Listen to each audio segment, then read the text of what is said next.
स्त्री के रूप में ताड़का एक घोर पाप है और पाप को नष्ट करने में कोई पाप नहीं होता। हे राम, तुम इस पापिनी का संहार कर दो।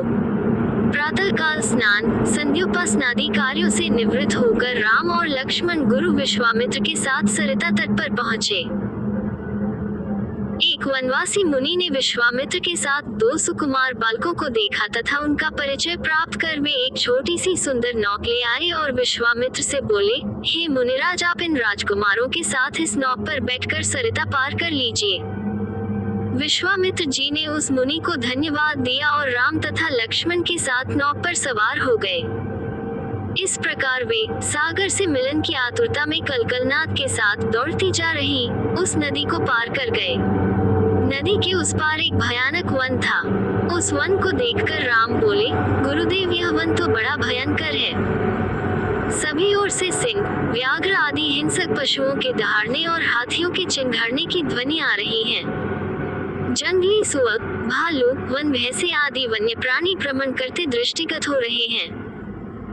वृक्षों की सघनता के कारण सूर्य का प्रकाश इस वन के भीतर घुसने का साहस नहीं कर पा रहा है और इसी कारणवश चारों ओर अंधकार हो रहा है। इस अति दुर्गम वन का क्या नाम है? राम के इस प्रश्न का उत्तर विश्वामित्र ने इस प्रकार दिया, हे राघव, पूर्व काल में इस स्थान में वन न होकर मलदा और करुप नाम के दो बड़े समृद्ध राज्य हुआ करते थे। दोनों ही राज्य ऊंची ऊंची अट्टालिकाओं, वीथिकाओं तथा सुंदर पथों से सुशोभित थे तथा धन धान्य और समृद्धि से परिपूर्ण थे। दूर दूर के व्यापारी यहाँ पर व्यापार करने आया करते थे, किंतु ताड़का नामक एक यक्ष कन्या ने उन दोनों राज्यों का विनाश कर दिया। ऋषि विश्वामित्र ने आगे बताया, ताड़का कोई साधारण स्त्री न होकर सुंद नाम के राक्षस की पत्नी और मारीच नामक राक्षस की माता है। उसके शरीर में 1000 हाथियों के बराबर बल है और वह अत्यंत पराक्रमी और शक्तिशाली है। इस प्रदेश को नष्ट करने के पश्चात ताड़का ने अपने पुत्र मारीच के साथ मिलकर यहाँ के समस्त निवासियों को मार कर खा डाला। अब उनके भय से यहाँ 2-2 कोस दूर तक किसी मनुष्य की परछाई भी दिखाई नहीं देती। भूलवश यदि कोई यहाँ आ भी जाए तो जीवित नहीं लौट पाता। उसी ताड़का का संहार करने के लिए ही मैं तुम्हें यहाँ लाया हूँ। राम ने आश्चर्य से पूछा, गुरुदेव, स्त्रियां तो कोमल और दुर्बल होती हैं, फिर ताड़का में 1000 हाथियों का बल कैसे आ गया? ऐसा प्रतीत होता है कि अवश्य कुछ न कुछ रहस्य है। विश्वामित्र बोले, वत्स, तुम्हारा कथन सत्य है और वास्तव में इसके पीछे एक रहस्य है। सुकेतु नाम का एक अत्यंत बलवान यक्ष था। वह संतानहीन था, अतः संतान प्राप्ति के उद्देश्य से उसने ब्रह्मा जी की कठोर तपस्या की। उसकी तपस्या से प्रसन्न होकर ब्रह्मा जी ने उसे संतान होने का वरदान दे दिया। परिणाम स्वरूप ताड़का का जन्म हुआ। सुकेतु के द्वारा ताड़का के अत्यंत बली होने का वर मांगने पर ब्रह्मा जी ने उसके शरीर में 1000 हाथियों का बल दे दिया। विवाह योग्य आयु होने पर सुकेतु ने ताड़का का विवाह सुंद नामक राक्षस से कर दिया और उससे मारीच का जन्म हुआ। मारीच भी अपनी माता के समान बलवान और पराक्रमी था। वह सुंद राक्षस का पुत्र होकर भी स्वयं राक्षस नहीं था, किंतु बाल्यकाल में वह बहुत उपद्रवी था। ऋषि मुनियों को अकारण कष्ट दिया करता था। उसके उपद्रवों से त्रस्त होकर एक दिन अगस्त्य मुनि ने उसे राक्षस हो जाने का शाप दे दिया। अपने पुत्र के राक्षस गति प्राप्त हो जाने से सुंद अत्यंत क्रोधित हो गया और अगस्त्य ऋषि को मारने दौड़ा। इस पर अगस्त्य ऋषि ने शाप देकर सुंद को तत्काल भस्म कर दिया। अपने पति की मृत्यु का बदला लेने के लिए ताड़का भी अगस्त्य ऋषि पर झपटी। इस पर अगस्त्य ऋषि ने शाप देकर ताड़का के सौंदर्य को नष्ट कर दिया और वह अत्यंत कुरूप हो गई। अपनी कुरूपता को देखकर और अपने पति की मृत्यु का बदला लेने के लिए ताड़का ने अगस्त्य मुनि के आश्रम को नष्ट करने का संकल्प किया है। अतः हे राम, मैं तुम्हें आज्ञा देता हूँ कि तुम ताड़का का वध करो। तुम्हारे अतिरिक्त इसका वध कोई भी नहीं कर सकता। अपने मन से यह विचार निकाल दो कि यह स्त्री है और स्त्री का वध मैं कैसे करूँ।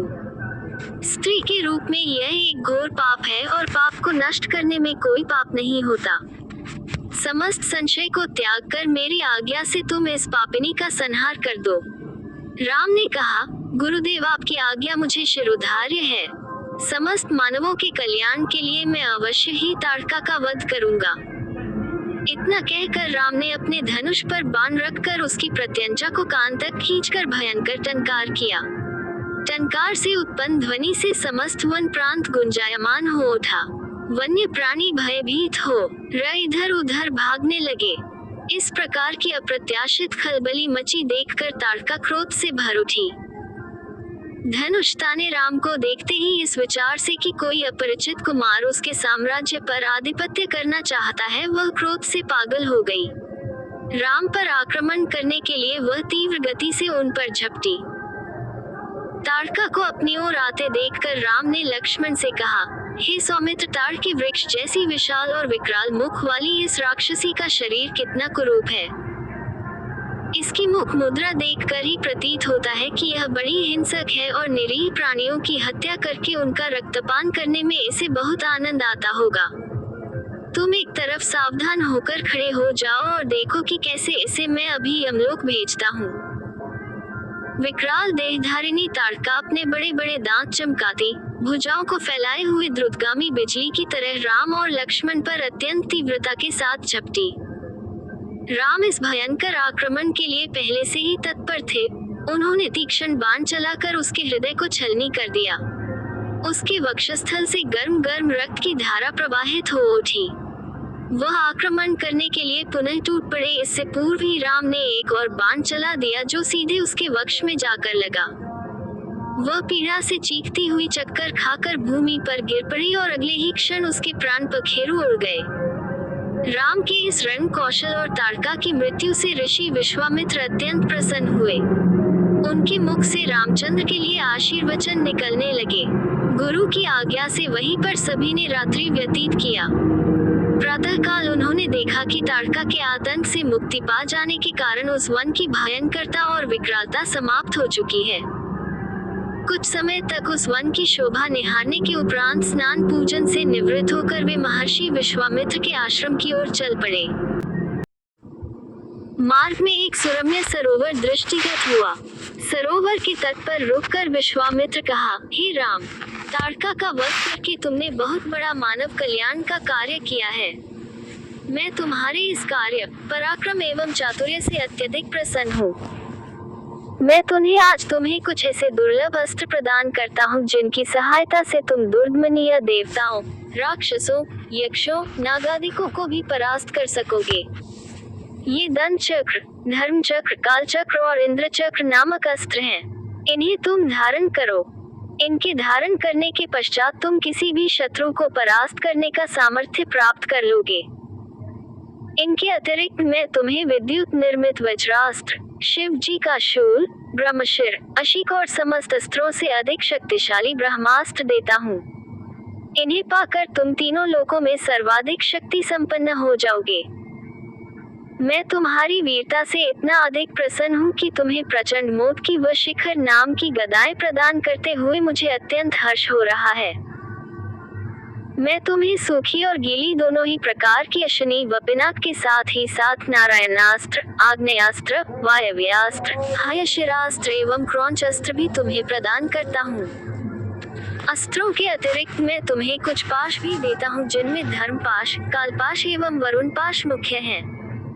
इनके पाशों के द्वारा तुम अत्यंत फुर्तीले शत्रु को भी बांधकर निष्क्रिय बनाने में समर्थ हो जाओगे। राम, कुछ अस्त्र ऐसे हैं जिनका प्रयोग असुर लोग करते हैं। नीति कहती है कि शत्रुओं को उनके ही शस्त्रास्त्रों से मारना चाहिए।